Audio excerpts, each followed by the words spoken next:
মুজিবুর রহমান মঞ্জু, আপনি জানেন যে আপনার সম্পর্কে অনুসন্ধানী সাংবাদিক ইলিয়াস হোসেন একটি মন্তব্য করেছেন যে আপনি সন্তোষ শর্মাকে বাঁচাতে চাইছেন বলে তিনি কোনো ব্যবস্থা গ্রহণ করতে পারেননি এবং পুলিশকে আপনি বলেছেন কি করতে হবে। আপনার কি পুলিশকে যা বলেন তাই শুনে মনে হচ্ছে?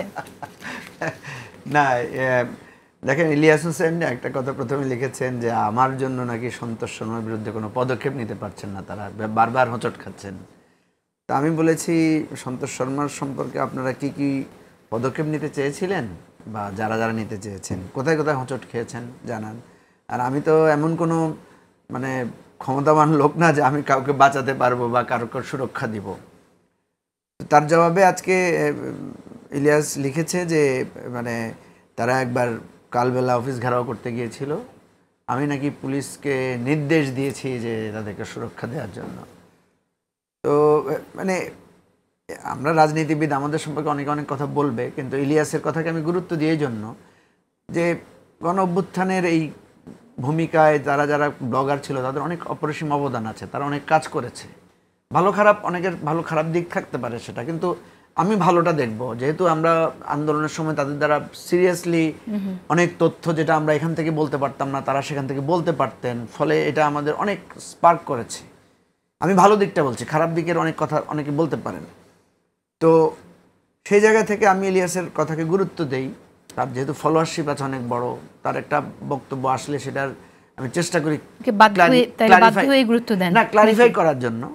এটা ইয়ার ব্যাপারে তা আমি যেটা মনে করি যে এটা একটা সম্পূর্ণ ভুল ধারণা। কেউ যদি ইলিয়াসকে বলেও থাকে এটা হয়তো মিথ্যা বলেছে, কারণ আমি কোনো পুলিশ অফিসারকে নির্দেশ দেওয়ার প্রথমত আমার কোনো এখতিয়ার নাই, নাম্বার ওয়ান। নাম্বার টু হচ্ছে যে সেরকম যদি কোনো প্রমাণ যদি উপস্থাপন করতে পারে আমি সেটাকে চ্যালেঞ্জ হিসেবে নিব, যে কে বলেছে আমি বলেছি। এবং ওই পুলিশের তো চাকরি চলে যাওয়ার কথা, কারণ আমার নির্দেশ সে কেন পালন করবে, তাই না? আসল কথাটা কি? আসল কথাটা আমি কিন্তু ইলিয়াসকে বলেছি। আমি যখন আমেরিকা গিয়েছিলাম ইলিয়াসের সাথে আমার দেখা হয়েছে। আসল ঘটনা হচ্ছে আমাকে প্রেস উইং থেকে জানতে চাওয়া হয়েছে যে প্রথম আলো এবং কালবেলা অফিসে হেফাজতের পক্ষ থেকে নাকি ঘেরাও কর্মসূচি দেওয়া হয়েছে। প্রেস উইং থেকে আমাকে বলেছে আমরা তো ওই আলেমুল আমাদের সাথে তো আপনার একটু যোগাযোগ আছে, সম্পর্ক আছে, আপনি একটু দেখবেন নাকি যে ওনারা এই ধরনের কর্মসূচি দিয়েছে কিনা। তা আমি এই তথ্য পাওয়ার পর যেহেতু প্রেস উইং থেকে আমার কাছে বলা হয়েছে আমি কিছুটা গুরুত্ব দিয়েছি। আমি প্রথমে মামুনুল হক সাহেবকে ফোন দিয়েছি, খেলাফত মজলিসের, ওনাকে ফোন দিয়েছি যে মামুন ভাই এই প্রথম আলো এবং এই মুখী কোনো ঘেরাও কর্মসূচি আপনারা দিয়েছেন কিনা। মামুন ভাই আমাকে বললেন যে না, এই ধরনের কোনো কর্মসূচি তো আমরা দেই নাই, আমি জানি না এই বিষয়টা। তারপরে আমি হেফাজত ইসলামের মুখপাত্র হিসেবে ছিলেন এক সময় আজিজুল হক ইসলামাবাদী, ওনাকে আমি দিয়েছি, ওনাকে আমি ফোন করেছি। বললেন যে উনিও বললেন যে না আমি তো জানি না, আমরা দলীয়ভাবে এই ধরনের কোনো কর্মসূচি দেই নাই। তো উনি আমাকে বললেন যে এটা আপনার চট্টগ্রামের আরেকজন আছেন হারুন ইজহার, বললেন যে হারুন ইজহার দিতে পারে, হারুন ভাইয়ের সাথে আপনি একটু কথা বলেন। আমি হারুন ইজহারকে ফোন করে হারুন ইজহারকে পাই নাই আমি।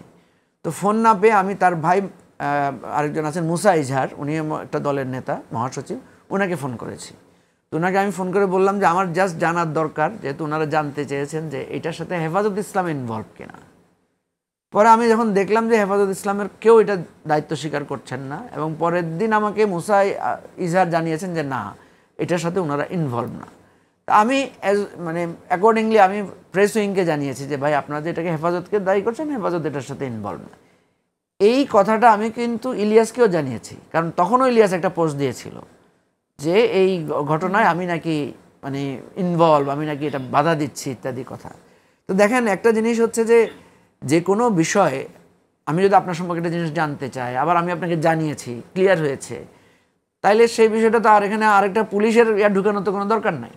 আমি তো আবারও বলছি, তাহলে জেনে শুনে মিথ্যা তথ্য কেন দেবে? আপনার সাথে তার কোনো শত্রুতা নেই। আমি মনে করি না যে তার সাথে আমার সাথে কোনো শত্রুতা নাই, বরং সুহৃদ সম্পর্ক রয়েছে। আমার সম্পর্কে কোনো মিথ্যা তথ্য দেওয়ার তার কোনো ফায়দাও নাই, লাভও নাই। আমি এমন কোনো ইম্পর্টেন্ট কিছুও না। হতে পারে তাকে কেউ মিথ্যা তথ্য দিয়েছে, না আপনাকে আমি একটা মিথ্যা তথ্য দিলাম, আপনি সেটা সার্ভ করলেন। আপনার সাথে যদি আমার একটা ভালো সম্পর্ক থাকে, কোনো রকম ভেরিফিকেশন ছাড়াই কি আসলে আমি তো বলছি যে কথাটা লেখা হয়েছে যে কোনো পুলিশ কর্মকর্তা তাকে বলেছে, আমি এটাকে চ্যালেঞ্জ করছি যে কোন পুলিশ কর্মকর্তা বলেছে, আমি তার নামও জানতে চাই না। আপনি উদাহরণ দেন, প্রমাণ দেন, প্রমাণ দিলে আমি এটার জন্য আমি পাবলিকলি সরি বলবো বা পাবলিকলি আমি এটার জন্য ইয়ে করবো।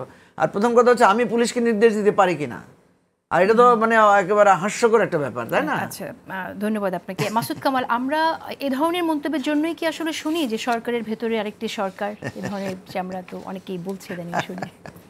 না, এখানে সরকারের বিরুদ্ধে ভিতরে আরেকটা সরকারের কথাটা আপনার প্রয়োগটা হবে কখন? এবং সরকার একটা সিদ্ধান্ত নিল যে কালবেলা অফিসকে ঘেরাও করতে হবে।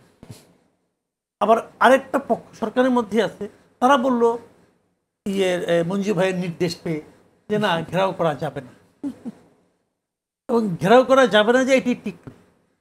তাহলে আমি বলতে পারতাম ওই ইউনূস সাহেবের সরকারের ভিতরে মঞ্জু ভাইয়ের একটা সরকার আছে।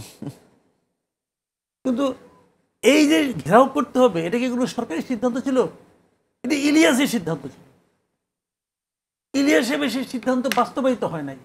ইলিয়াস সাহেব শত্রু খুঁজে বেড়াচ্ছেন যে কাকে বলা যায়, কাকে বলা যায়, কার কারণ হলো না।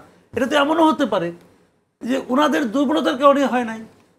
যেমনটি পিনাকি সাহেব একবার আহ্বান দিয়েছিলেন যে সিবিবি অফিস ঘেরাও করতে হবে কালকে, দিয়েছিলেন তো, কাজে লাগছে, একটা তেলাপোকাও তো যায় নাই।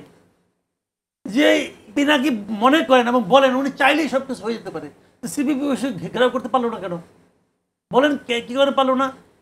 মূল কারণটা কি জানেন? আপনি বলেন। মূল কারণটা হলো সে এর আগে যত জায়গায় ঘেরাও করতে বলছে, যত জায়গায় ভাঙতে বলছে, কত জায়গায় কিছু না কিছু মূল্যবান দ্রব্য ছিল।